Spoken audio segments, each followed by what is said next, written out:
94 ans, 60 assemblées générales, des milliards de dividendes, un charisme de papy bienveillant et un flair à humilier tous les hedge funds de la planète. Warren Buffett a tiré sa révérence. Voilà, c'est fait. L'homme qu'on appelait et qu'on appelle d'ailleurs toujours l'oracle d'Omaha vient de passer la main à Greg Abel. Oui, Greg Abel, pas une rockstar de la finance, pas un gourou de l'investissement, non, juste un type sérieux, discret, méthodique, qui hérite d'un petit empire de 1200 milliards de dollars et d'un détail logistique mineur, un coffre rempli de 350 milliards de cash. Le seul problème, c'est qu'il n'a pas dit ce qu'il allait en faire, il a juste dit « on va continuer comme avant », ce qui, dans le monde de la finance, revient à dire « on verra bien » ou alors peut-être « aucune idée ». Et ça, quand tu reprends le volant de Berkshire Hathaway, c'est pas tout à fait ce que les marchés attendaient. Alors, est-ce que Greg Abel est à la hauteur? Est-ce que Berkshire peut survivre sans Warren Buffett? Est-ce que ce fameux Buffett Premium va exploser en vol? Bienvenue dans ce Morning Bull Live, nous sommes le 5 mai 2025, même si la journée ressemble plutôt au 5 octobre, et moi je suis Thomas Veillet.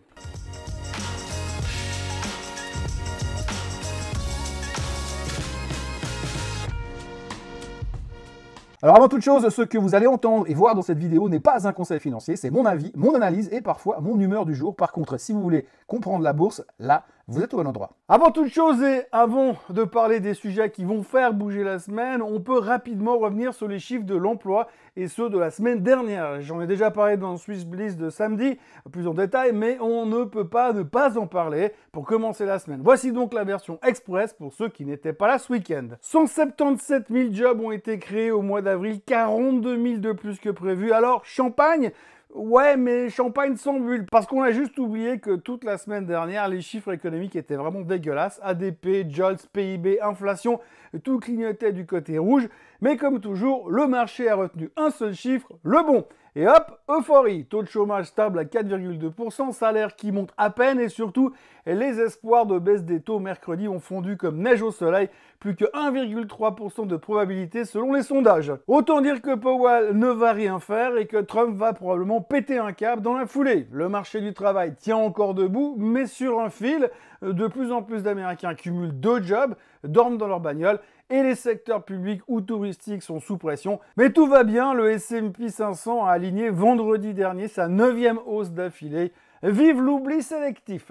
Quoi qu'on en dise, les marchés vont plutôt bien, peut-être parce qu'ils ont fini par se convaincre que Trump n'est pas uniquement là pour foutre le feu, peut-être aussi qu'ils s'imaginent déjà un happy ending où les Chinois et les Américains vont partir ensemble en vacances à Cancun. En attendant, faudrait peut-être penser à réserver les billets parce qu'au vu de la vitesse à laquelle les rayons se vident aux États-Unis, l'été pourrait être un poil sec côté approvisionnement. En clair, si rien ne bouge d'ici la fin du mois, ça risque de grincer sévère dans les chaumières. Mais avant de regarder à 30 jours, regardons déjà à 3 jours parce que mercredi, c'est le grand moment de Jérôme Powell. Un de plus. Les experts toujours eux estiment donc à 98,7% la probabilité que la Fed ne touche pas au taux d'intérêt.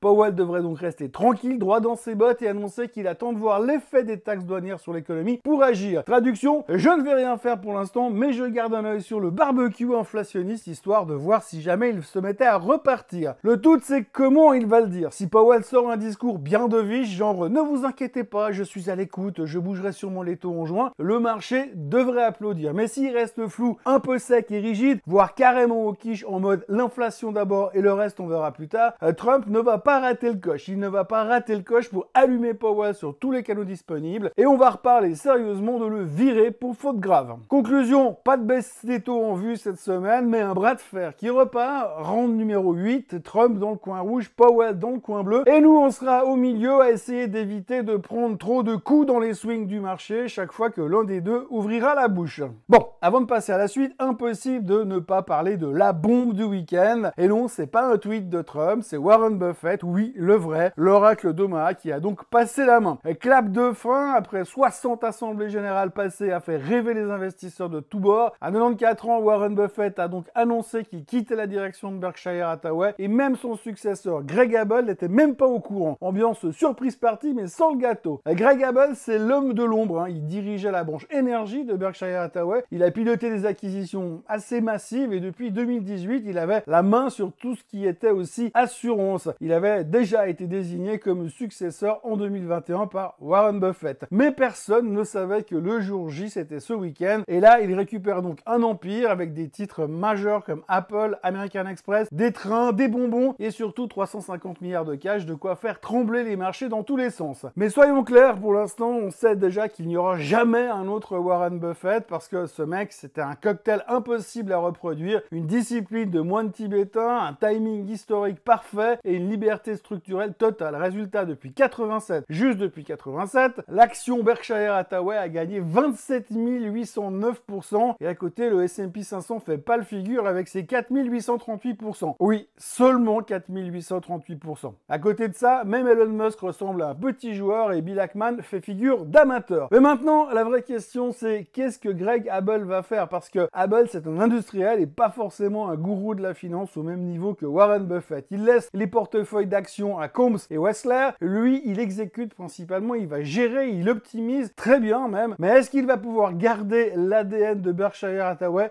Rien n'est moins sûr. Un ADN qui passe par pas de dividendes, zéro bureaucratie, et liberté totale aux filiales et surtout le fameux Buffett Premium, cette valorisation boostée par la seule aura de Warren Buffett. Est-ce qu'elle va pouvoir survivre sans lui? Interrogé sur la question des 350 milliards de cash, Abel a fait dans le flou artistique. Il parle de continuité mais sans l'inspiration légendaire de Buffett ni les punchlines de Charlie Munger. Forcément, certains actionnaires sont un peu restés sur leur faim. On verra ça au fur et à mesure des mois et des années. Certains commencent même à se poser la question d'un démantèlement partiel à moyen terme, une hypothèse qui est encore lointaine mais qui traîne déjà dans les couloirs. En attendant, Buffett reste actionnaire majoritaire et conseiller à 94 ans, ce qui entre nous est une belle réponse à ceux qui râlent parce qu'ils doivent bosser jusqu'à 65 ans. Du côté du baril, c'est pas la joie non plus. Le pétrole a pris une méchante claque dimanche soir, soit 4% direction les 56 $ ce matin. Alors pourquoi? Eh bien parce que l'OPEP a décidé d'augmenter sa production en juin, 411 000 barils par jour en plus, deuxième hausse consécutive après celle de mai. Alors officiellement, c'est pour punir les tricheurs. Salutations amicales à l'Irak et au Kazakhstan qui ont un peu trop pompé ces derniers mois. Mais officieusement, c'est aussi un petit clin d'œil à Donald Trump, histoire de calmer le jeu avant sa tournée au Moyen-Orient. Et diplomatie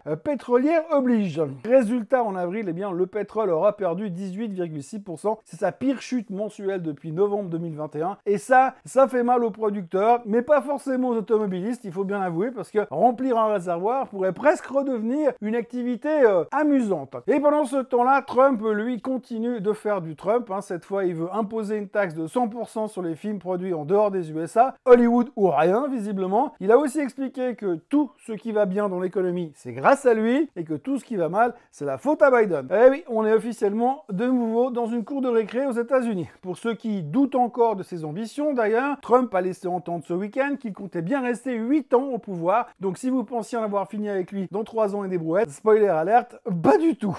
Et en parlant d'alerte, on attaque une grosse semaine côté résultats. Après la tech la semaine dernière, place au secteur grand public. Disney et Warner Bros vont nous dire si les Américains regardent encore autre chose que TikTok. Mattel et Hasbro vont nous montrer si les jouets se vendent toujours avec des tarifs à la sauce Trump. Et Ford devra nous expliquer comment ils s'en sortent avec les pièces détachées qui traversent l'Atlantique à dos de tortues tarifées. En bonus track ce soir, Palantir publiera ses résultats et là, attention au swing, c'est toujours assez sportif. Et pour les amoureux des statistiques cette semaine, on aura aussi le CPI en Suisse tout à l'heure, inflation pour les intimes, le PMI composite US et l'ISM non manufacturier. Bref, il y aura du grain à moudre du côté économique aux États-Unis. Pour le moment, les futurs US sont en baisse de 0,8%. On parle de prise de profit après 9 séances de hausse, ce qui est, avouons-le, pas totalement absurde. Et pendant ce temps, personne ne parle du sell in May and go away, mais je vais quand même garder un œil dessus, on ne sait jamais. Voilà pour le tour d'horizon du jour. Merci d'avoir tenu jusqu'ici. Pensez à vous abonner à la chaîne Swissquote en français, à liker cette vidéo, à la partager, à la commenter. Bref, à faire tout ce que les gens bien font. Et on se retrouve demain matin, comme d'habitude, pour une nouvelle dose de finances décomplexées, de mauvaise foi et de trumperie économique. Passez une très belle journée et à demain.